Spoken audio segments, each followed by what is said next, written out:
Le professeur a dit que ma fille n'avait pas parlé depuis un mois, et j'ai eu des frissons quand j'ai appris la vérité. Bonjour à tous. Profitez de ces moments de calme en écoutant ce qui s'est passé. Elena a toujours cru qu'elle était le genre de mère capable de sentir le moindre changement chez sa fille, mais un jour, elle a réalisé qu'elle avait eu tort, profondément et douloureusement tort. Luna, sa brillante fille de 6 ans qui chantait constamment et bavardait sans arrêt après l'école, s'est soudainement tue. Elena l'a remarqué un lundi après-midi lorsqu'elle est venue la chercher à l'école. La petite fille était assise sur le siège arrière, regardant par la fenêtre comme si elle cherchait quelque chose au loin. Pas un seul mot sur son cours d'art ou sur les jeux pendant la récréation. Rien du tout. Luna. Qu'as-tu mangé à l'école aujourd'hui? Demanda gentiment Elena. Sandwich aux œufs, répondit sa fille d'une voix plate et distante. C'était bien? C'était correct. Et puis le silence à nouveau. Elena fut surprise, mais essaya de se rassurer. Peut-être qu'elle était fatiguée, peut-être qu'elle avait un rhume. Les enfants sont comme ça, ensoleillés un instant, nuageux l'instant d'après. Mais mardi, mercredi et toute la semaine suivante, rien n'a changé. Luna resta silencieuse, comme si sa petite âme s'éteignait lentement. Un soir après le dîner, Elena s'assit à côté de sa fille sur le canapé. Elle caressa doucement les cheveux de Luna, ses yeux pleins de tendresse, mais son cœur était alourdi par l'inquiétude. « Chérie, est-ce que maman a fait quelque chose pour te rendre triste ?» Luna secoua la tête. « Est-ce que quelqu'un à l'école vous harcèle ?» Un autre hochement de tête. « Tu t'inquiètes pour quelque chose ? Tu peux tout dire à maman, d'accord ?» Luna se mordit la lèvre. Ses joues tremblaient légèrement, un moment d'hésitation, puis un murmure si doux qu'il brisait à peine l'air. « J'ai peur. » « Peur de quoi, chérie ?» De la dame qui continue à regarder par la fenêtre. Elena se figea. « Quelle fenêtre ?» ?»« La fenêtre de ma classe. Elle porte une blouse blanche. Reste toujours debout et regarde fixement, mais elle n'entre jamais. Elle regarde juste. » La voix de Luna tomba comme un caillou dans le gouffre sans fond de la poitrine d'Elena. Essayant de garder sa voix stable, elle demanda. « Combien de fois l'as-tu vue ? » ?»« Beaucoup. Mais seulement moi. »« As-tu dit à ton professeur ?» Luna hocha légèrement la tête. « Mais elle a dit que je l'imaginais probablement. » Elena prit sa fille dans ses bras, essayant de cacher la panique qui montait en elle. Luna n'avait jamais inventé d'histoire auparavant, et elle n'avait jamais semblé aussi sincèrement effrayée. Quelque chose de glacial s'est glissé à travers la poitrine d'Elena. Le lendemain matin, alors qu'elle préparait le déjeuner de Luna, le téléphone d'Elena a sonné. Un message de la professeure principale de Luna, Mademoiselle Sarah. « Bonjour Mademoiselle Elena, je voulais prendre des nouvelles de Luna. Est-ce qu'il s'est passé quelque chose à la maison récemment? Elle est très silencieuse à l'école, elle parle à peine depuis presque un mois.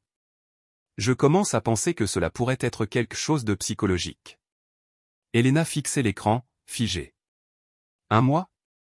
Un mois entier? Et le professeur disait seulement quelque chose maintenant? » Elle a répondu rapidement. « Nous sommes inquiets aussi. Luna a dit qu'il y avait une femme qui regardait sans cesse dans sa classe à travers la fenêtre. Est-ce que tu sais quelque chose à ce sujet? » Il n'y a pas eu de réponse immédiate. 1 heure s'est écoulée avant que Miss Sarah ne réponde enfin. « Je n'ai jamais vu quelqu'un comme ça. C'est une école de jour et nous avons des agents de sécurité en service. Elle est probablement en train d'imaginer des choses à nouveau. » Cet après-midi-là, Elena est venue chercher Luna tôt. Sur le chemin du retour, elle a essayé d'engager la conversation. Elle lui a demandé de chanter, lui a posé des questions sur l'école, mais Luna n'a fait qu'un petit sourire forcé. Plus de la mélodie scintillante qu'elle chantait joyeusement. Plus besoin de sauter dans les escaliers de l'école comme avant. Cette nuit-là, après que Luna se soit endormie, Elena était assise seule dans le salon. La faible lumière jaune projetait de longues ombres sur son visage tendu. Dans son esprit, l'image lui est apparue, celle d'une femme en blouse blanche. Silencieuse, immobile, regardant simplement à travers la vitre. Et sa fille, petite et innocente, forcée d'affronter quelque chose que personne d'autre ne semblait croire réel. Le lendemain matin, Elena a de nouveau envoyé un SMS à mademoiselle Sarah. Je viendrai chercher Luna tôt aujourd'hui vers 15 heures. S'il vous plaît, gardez un œil ouvert. Au lieu d'aller directement à la zone de ramassage. Elle s'est arrêtée dans un petit café près de la porte de l'école. Elle choisit une table près de la fenêtre, commanda un café noir et s'assit tranquillement. Les yeux fixés sur la salle de classe de Luna au rez-de-chaussée. Alors que la journée d'école touchait à sa fin, Elena remarqua quelque chose qui lui fit froid dans le dos. Une femme portant une blouse blanche, de longs cheveux noirs et un masque chirurgical gris était appuyée contre le mur près de la fenêtre de la classe de Luna. Elle n'était pas entrée par le portail principal, mais s'était glissée par une étroite brèche dans la clôture brisée sur le côté de l'école.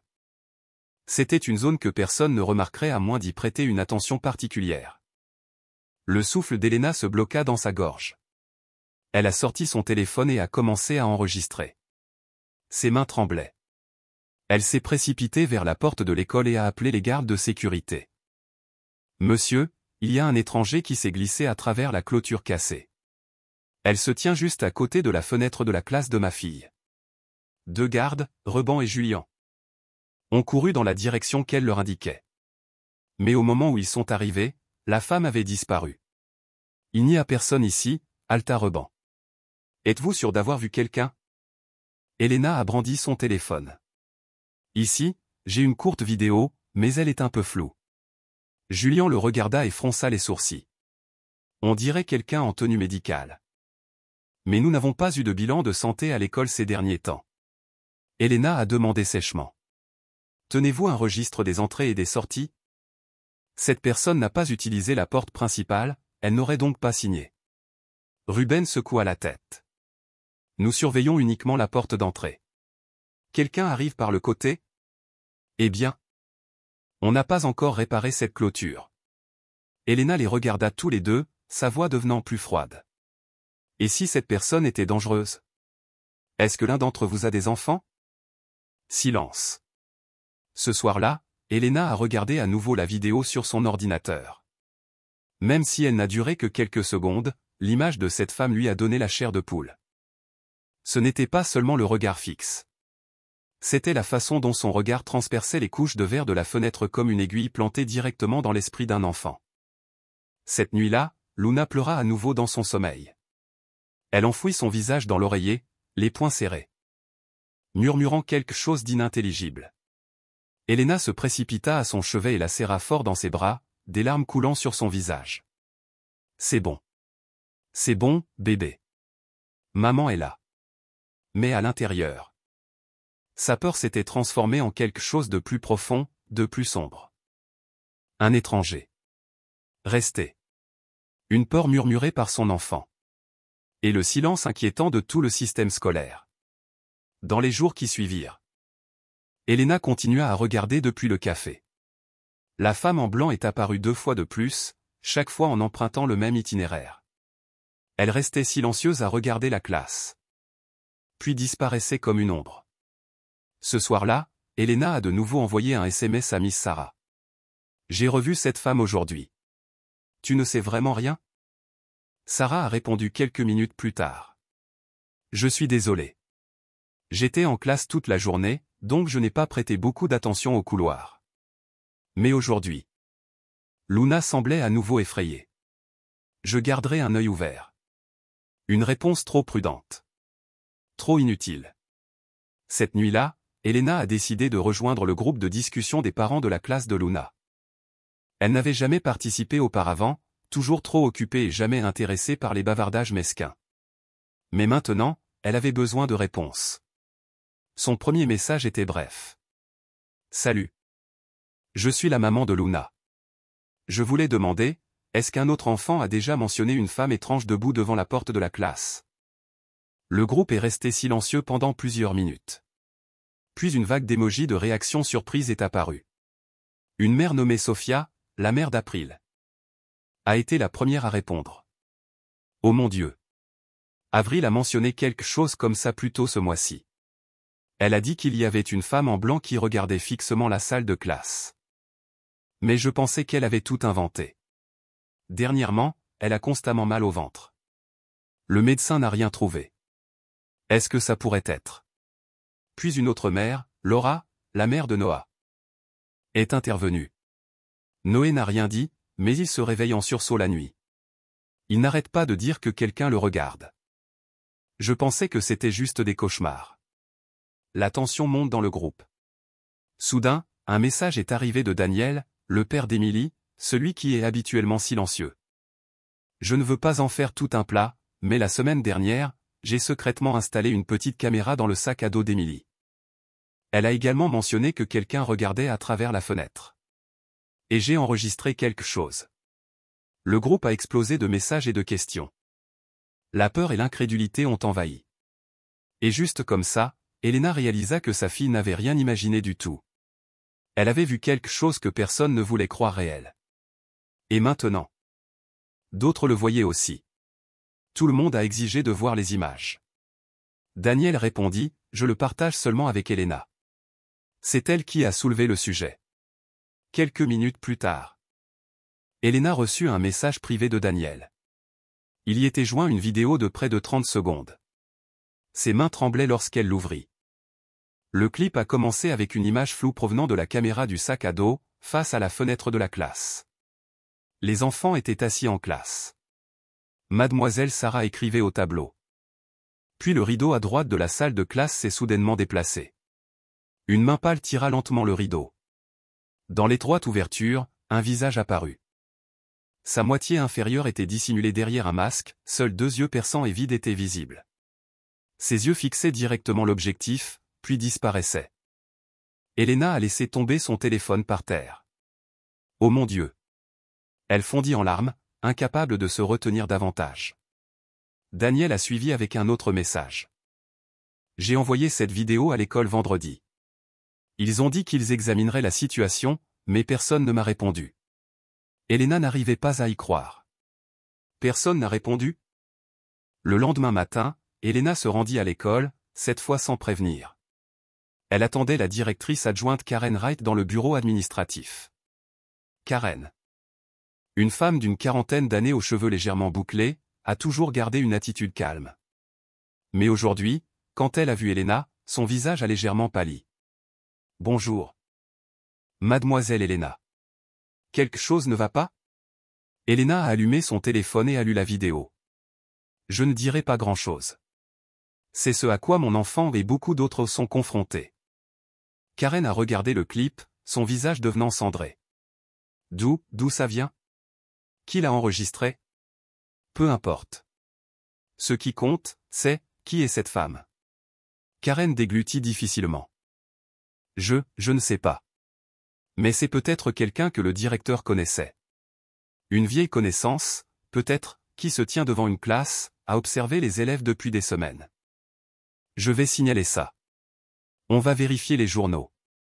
Non. Je veux une réponse maintenant. Qui est-elle? Est-elle seulement inscrite sur le campus? Hélène, notre infirmière scolaire. Le sait peut-être, mais elle est en congé. Elena a failli crier. Alors qui est présent tous les jours?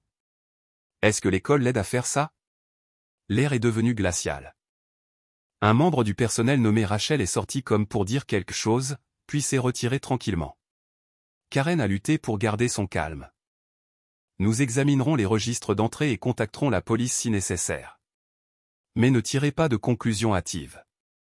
Sautez aux conclusions, rétorqua Elena, les dents serrées. Quand des dizaines d'enfants ont été surveillés pendant plus d'1 mois. J'ai été patient assez longtemps. Alors qu'elle se retournait pour partir, elle vit mademoiselle Sarah debout dans le couloir. Les yeux rouges et larmoyants.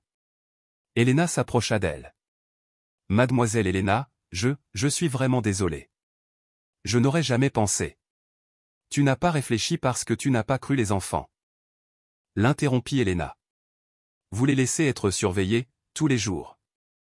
J'espère que tu te souviens de ce que ça fait d'être mère. Elena a sorti Luna de l'école ce jour-là, sans se retourner. Il n'y avait qu'une seule pensée dans son esprit. Quelqu'un aidait cette femme. Et il devait être exposé. Cette nuit-là, Elena n'arrivait pas à dormir. Les yeux dans le clip la hantaient comme des griffes agrippant sa poitrine. Elle resta immobile, serrant son téléphone, et écoutant la respiration régulière de Luna dans la pièce voisine. Elle savait qu'elle ne pouvait plus affronter cela seule. Le lendemain matin, Elena a publié la vidéo du sac à dos, celle d'Emily cette fois, sur le chat du groupe de parents.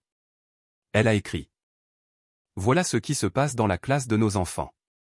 Observez et décidez. Allons-nous rester silencieux ou allons-nous agir? La vidéo n'était en ligne que depuis 5 minutes lorsque le groupe a explosé. Sophie. Oh mon Dieu. Je croyais qu'April se faisait une idée. Elle existe? Laura. Je tremble. Noah a dessiné quelqu'un aux yeux noirs, debout devant la fenêtre. Je pensais que c'était juste un jeu. Megan Carter, une mère habituellement discrète, s'est exprimée pour la première fois. Ma fille Ava a commencé à mouiller son lit à la fin du mois dernier. Je l'ai emmenée chez un psychologue, mais nous n'avons pas réussi à déterminer la cause. C'est peut-être pour ça. Le sentiment de malaise s'est propagé comme un feu qui brûle lentement dans une forêt sèche. Les parents qui avaient autrefois rejeté les paroles de leurs enfants ont maintenant commencé à relier les points. Des dessins étranges. Sommeil agité. Maux d'estomac inexpliqués. Le regard effrayé dans les yeux de leurs enfants lorsqu'ils entraient en classe. Daniel a de nouveau envoyé un message privé à Elena. J'ai un autre clip du sac à dos d'Emily. Je te l'envoie en premier. C'est vous qui décidez si vous voulez partager. La deuxième vidéo était plus longue. Cette fois, la caméra a capturé l'instant dans son intégralité.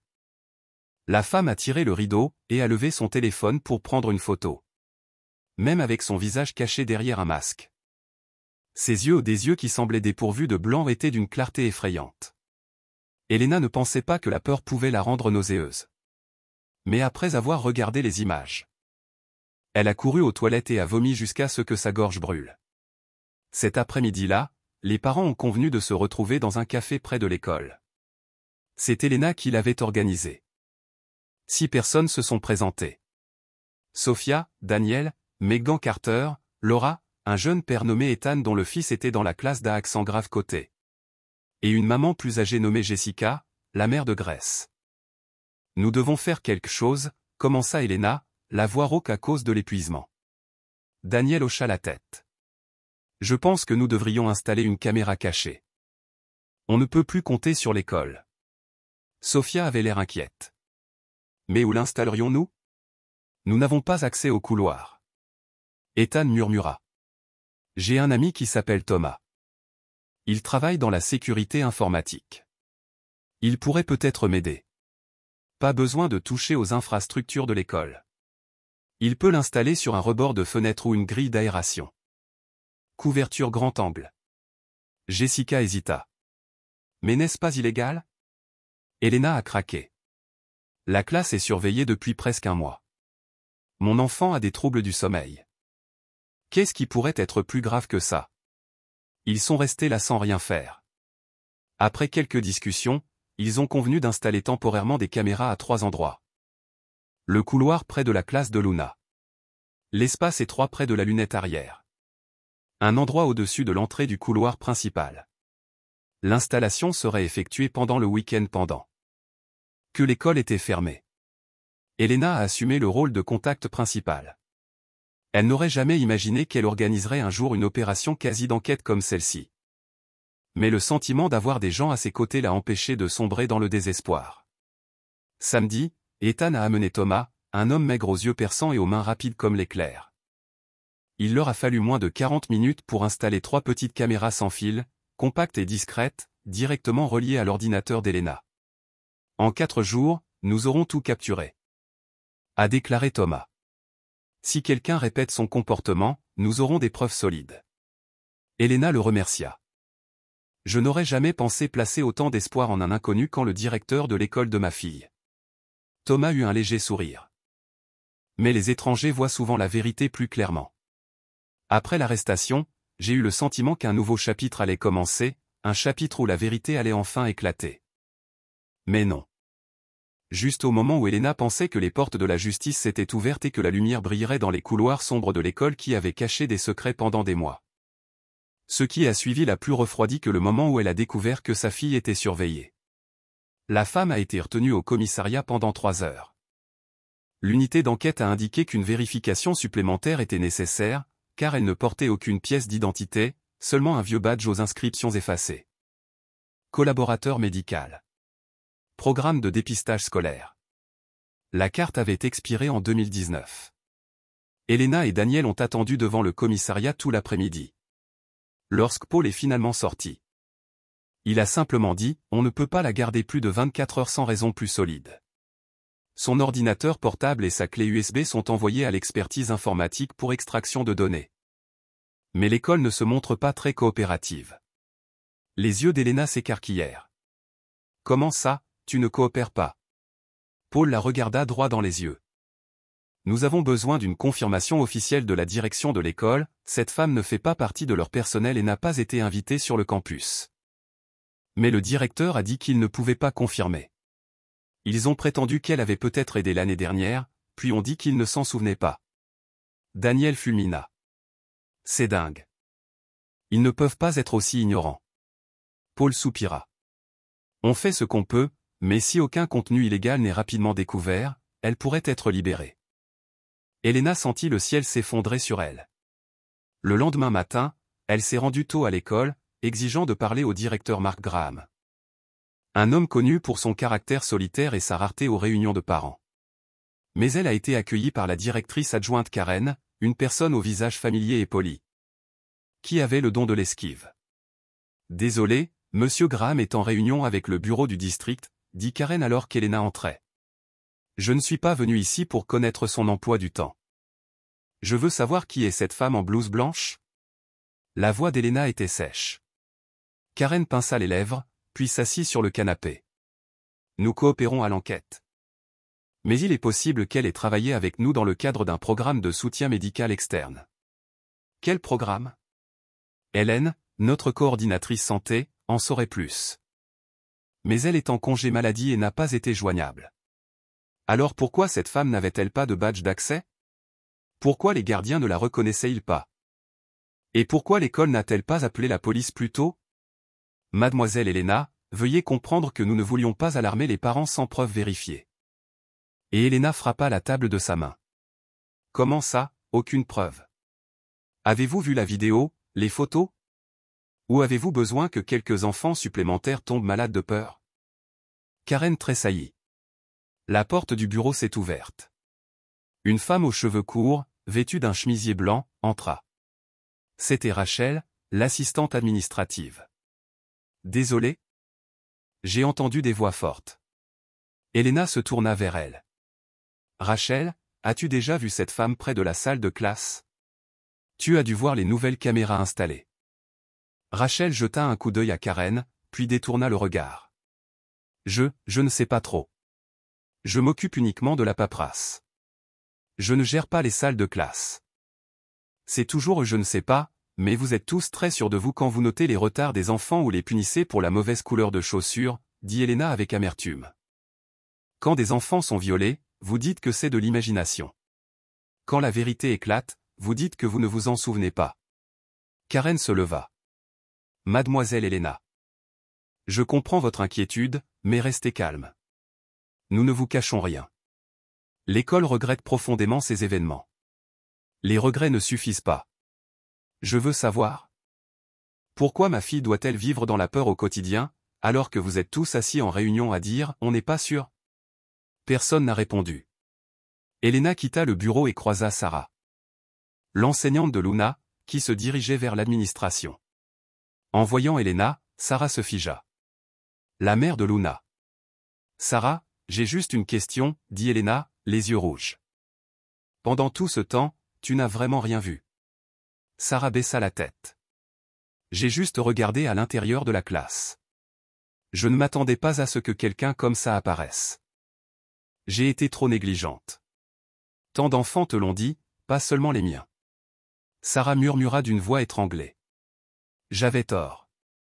Elena ne dit rien de plus. Elle se retourna et s'éloigna, laissant derrière elle un silence glacial, un silence où les adultes auraient dû agir davantage au lieu de se contenter d'excuses. Cet après-midi-là, elle est rentrée chez elle et a repassé la vidéo. Elle voulait voir si quelqu'un était venu en aide, si quelqu'un avait ouvert le rideau de l'intérieur, qui avait permis à cette femme d'entrer. Dans un clip de lundi au pas le jour où la femme est apparue, mais vers 7h50 la caméra du couloir a capturé Hélène, l'infirmière de l'école, marchant dans le couloir avec un grand sac en papier. Elle ne regardait pas directement la caméra, mais ses yeux se tournèrent rapidement vers l'espace entre les rideaux. Elena le rembobina plusieurs fois. Son cœur battait la chamade. « Hélène, tu as dit que tu étais en congé maladie. » Elle a enregistré le clip et l'a immédiatement envoyé à Daniel. Daniel répondit, « Je pense qu'il faut la confronter. Si Hélène nous aide. On ne peut pas laisser passer ça. » Cette nuit-là, Elena a essayé de persuader Luna de dormir, mais la fille dessinait à nouveau. Une nouvelle image. Toujours en noir et blanc. Des silhouettes immobiles. Mais cette fois, il y avait deux silhouettes côte à côte. Quelqu'un aux cheveux longs, regardant à travers la fenêtre. Et l'autre, en blouse blanche. Debout à l'intérieur de la salle de classe. Le corps d'Elena tremblait. Elle demanda doucement, « Chérie, qui as-tu dessiné ?» Luna leva les yeux, clairs mais vides. Cette dame, elle n'est pas toujours seule. Elena s'enfonça dans son siège, incapable de respirer. Quelqu'un à l'intérieur de l'école l'aidait. Elena ne put dormir cette nuit-là. Elle resta allongée dans son lit, les yeux grands ouverts, les yeux fixés au plafond tandis que l'image du dessin de Luna tournait sans relâche dans son esprit. Une silhouette à l'extérieur de la fenêtre. Une autre à l'intérieur de la salle de classe. Un manteau blanc. Des cheveux longs. Des yeux noirs profonds. Luna l'avait dit clairement. Elle n'est pas toujours seule. Elle ne pouvait plus attendre. Le lendemain matin, Elena a de nouveau envoyé un message au groupe de parents. Ce n'est pas fini. Je soupçonne quelqu'un à l'école de l'aider. Ethan répondit le premier. Tu veux dire Hélène? Pas seulement suspecte. J'ai une vidéo du petit matin. Elle passe devant le couloir de Luna avec un gros sac et regarde droit vers la caméra. On devrait installer une autre caméra pointée vers le bureau de l'infirmière, suggéra Daniel. Thomas peut nous aider. Sophia a envoyé un texto, que se passe-t-il dans cette école? Pourquoi devrions-nous enquêter plutôt que l'administration? Personne n'a répondu. Parce que tout le monde savait qu'ils étaient laissés à eux-mêmes. Cet après-midi-là, Thomas, le technicien de sécurité, revint avec Ethan. Ils apportèrent deux autres micro-caméras. Chacune équipée d'un objectif rotatif à 180 degrés. L'un d'eux était secrètement placé derrière une plante en pot près du bureau de l'infirmière. L'autre était caché dans une prise de courant du couloir. Le signal sera transmis directement à l'ordinateur portable d'Elena, a expliqué Thomas en testant le flux. Cette fois, je le configure pour un enregistrement continu, sans détection de mouvement. Si quelqu'un tente de se faufiler, on le surprendra quand même. Elena hocha la tête, se sentant plus comme un agent infiltré que comme une mère célibataire. 2 jours se sont écoulés. Vendredi matin à 6h50, Elena a reçu une alerte de mouvement de la caméra du bureau des infirmières. Quelque chose n'allait pas. Elle a allumé le flux. Sur l'écran, Hélène, l'infirmière de l'école, ouvrait une armoire verrouillée et en sortait un petit objet noir. Elle jeta un coup d'œil autour d'elle, puis le glissa dans la poche de sa blouse de laboratoire. Après cela, elle se retourna et se dirigea vers le couloir de la classe de Luna. Elena appuya immédiatement sur le bouton d'enregistrement, le cœur battant la chamade. Quelques minutes plus tard, la caméra du couloir captura Hélène sans masque s'approchant de la fenêtre de la classe. Elle jeta un coup d'œil silencieux à l'intérieur, puis sortit quelque chose de sa poche. Un téléphone? Non, il était plus petit. Plus sombre. Un appareil portable. Elle le souleva et le pointa vers la fenêtre. Elena n'en croyait pas ses yeux. À ce moment-là, Luna, déjà dans la salle de classe. Mais avant le début des cours, se retourna et la vit. L'expression de son visage dans la vidéo était figée comme de la glace. Hélène, surprise, rangea rapidement l'appareil et se précipita vers le bureau de l'infirmière. Elle ne portait pas de masque. Elle n'était pas la dame en blanc derrière la clôture. Mais c'était désormais clair comme de l'eau de roche, elle était l'initiée qui l'aidait. Elena a immédiatement appelé le lieutenant Paul. On a quelque chose. J'ai de nouvelles images d'aujourd'hui. Paul écouta attentivement, puis lui demanda d'apporter immédiatement l'ordinateur portable à la gare.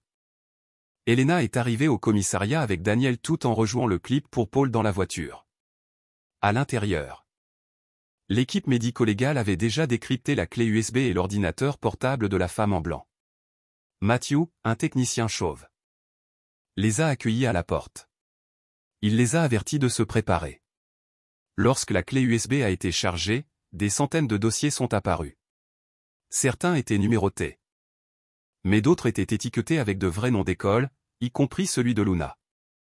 À l'intérieur d'un dossier, des dizaines de clips révélaient des images d'espionnage provenant de caméras cachées. Les élèves dans les salles de classe, dans l'infirmerie. Même en changeant de costume. Matthew a expliqué qu'elle utilisait des caméras espionnes déguisées en badge et diffusait des images en direct sur des serveurs étrangers. Elle faisait partie d'un réseau du dark web. Paul a ajouté qu'elle avait déjà été arrêtée une fois en 2017 pour des crimes similaires, mais qu'elle avait été libérée faute de preuves. Elle avait depuis changé de nom, falsifié des informations d'identification et ciblé des écoles sous-réglementées. Un clip dévastateur montre Hélène, l'infirmière de l'école, ouvrant la porte arrière pour laisser entrer la femme. Elle est complice, dit Elena. Paul a confirmé et émis un mandat d'arrêt d'urgence. Cette nuit-là, la police a perquisitionné le domicile d'Hélène. Hélène a affirmé que c'était pour la recherche médicale. Mais les preuves ont prouvé le contraire, courriel, virement bancaire et fil de discussion. Elle avait aidé, à plusieurs reprises. Le lendemain, une réunion de parents bondés a eu lieu. Le directeur Graham s'est excusé, mais les parents n'étaient pas satisfaits. Jessica a parlé de complicité. Pas de surveillance. Un autre a crié, « Comment personne n'a remarqué un étranger ?» Elena se tenait debout. Elle ne voulait pas d'excuses, elle voulait de l'action. Si elle n'avait pas installé de caméra, aurait-il attendu qu'un enfant soit irrémédiablement brisé? Le silence suivit. Puis, un par un, les parents ont commencé à applaudir. Ce n'étaient pas des éloges. C'était une demande de justice. Ce jour-là, les gros titres ont explosé. 2 suspects arrêtés pour surveillance secrète d'enfants. L'une était infirmière. L'autre s'est fait passer pour un agent de santé. Mais pour Elena, ce n'était pas fini. Luna ne souriait toujours pas. Ses dessins étaient encore en noir et blanc. 2 jours plus tard, Elena a été convoquée. Matthew a joué un clip intitulé « Classroom Luna H1 ». On y voit une caméra cachée télécommandée zoomant sur les étudiants, en particulier les filles. Sophia, une autre mère, a fondu en larmes. Avril était aussi dans ces vidéos. Il y avait des milliers de dossiers provenant de plus de 11 États. Paul a expliqué qu'il s'agissait d'un réseau international avec des documents falsifiés, des installateurs et des distributeurs. Hélène avait envoyé des instructions de tournage détaillées, y compris des ajustements de rideaux. Des preuves ont confirmé qu'elle avait installé des dispositifs similaires dans plusieurs écoles. Elena s'est effondrée en larmes. La seule image dans son esprit. Luna recroquevillée, les lèvres serrées, réduite au silence par la peur. Le même jour, la police a présenté le tout au conseil scolaire. Les fonctionnaires sont devenus pâles. Même la directrice adjointe, Karen, a prétendu ignorer. Mais Elena l'a confrontée.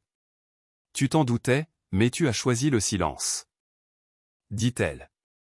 Paul a conclu que le manque de transparence de l'école a retardé l'enquête. S'il n'y avait pas de caméra installée par les parents, cela se produirait encore. Hélène a été accusée de plusieurs crimes. Karen et l'administration de l'école ont été suspendus. Un audit complet et une révision de la sécurité ont commencé immédiatement. Elena a refusé toutes les interviews avec les médias. Elle n'était pas une héroïne. Juste une mère. Cette nuit-là, Luna lui a remis un dessin. Pour la première fois, c'était en couleur. Une école, le soleil. Une voiture de police et un X rouge sur la femme en blanc. J'ai dessiné cette dame qui ne revient pas, murmura Luna. Elena a serré sa fille dans ses bras. Cette fois, ses larmes étaient protectrices. L'école transformée. Portail en acier, caméra de sécurité. Pièce d'identité vérifiée. Un programme pilote d'éducation sécuritaire a été lancé. Karen est revenue une fois en tant qu'invitée, proposant des modèles de classe transparents. C'est passé. Les cours hebdomadaires de sécurité personnelle ont commencé. Christine Adams, survivante et défenseur, a appris aux enfants à faire confiance à leurs sentiments. Si cela vous semble mal, vous avez le droit de parler, a-t-elle déclaré. Les yeux de Luna s'illuminèrent. Pour la première fois. Elle croyait que sa peur comptait. Les séances de thérapie ont aidé. Un matin, Luna a serré sa mère dans ses bras. « Viens me chercher tôt » murmura-t-elle. Elena a promis. Daniel a envoyé un SMS plus tard, Hélène avait été officiellement inculpée. Elena a répondu, cela aurait dû arriver plus tôt, mais la justice a commencé à bouger. L'école a organisé un événement. L'officier Paul a dit, n'attendez pas qu'un enfant se taise. Croyez-les la première fois. Luna a demandé plus tard. Pourquoi y a-t-il autant de policiers ici maintenant? Elena sourit, parce que les enfants ne devraient plus avoir à se protéger. Luna hocha la tête. Puis j'ai couru vers une nouvelle fresque. Enfants se tenant la main. Maupin, nos yeux ne sont pas faits pour surveiller, ils sont faits pour voir l'amour. Cette nuit-là. Elena entendit une voix douce. Scintille, scintille, petite étoile. Elle se dirigea vers la chambre de Luna. Sa fille chantait à nouveau. Colorier un dessin. Ce n'était pas seulement de la musique. C'était une renaissance. Le lendemain, Luna a choisi sa robe rose. Elle a dit, je veux peindre un arc-en-ciel sur le mur où j'ai eu peur. Elena a demandé, quelle couleur en premier? Jaune, parce que le jaune est chaud. À l'école, mademoiselle Sarah les a accueillis. J'ai entendu dire que tu peins aujourd'hui. Oui, dit Luna. Parce que je n'ai plus peur. Cette semaine-là, la thérapie s'est terminée par une dernière séance. Chaque enfant a parlé. Avril a dit, si personne n'écoute, je le répéterai. Émilie a dit. Je n'ai pas besoin de m'excuser, je n'ai rien fait de mal. Luna a fait un dessin. Une fille sur un sol épineux. Des mains la tenant debout. Le soleil brille au-dessus. Texte à côté. Les choses laides disparaîtront. L'amour restera. Les applaudissements ont rempli la salle. Daniel murmura, peut-être que ces enfants nous apprendront à être des adultes. Elena hocha la tête. Cette fois. Nous écouterons.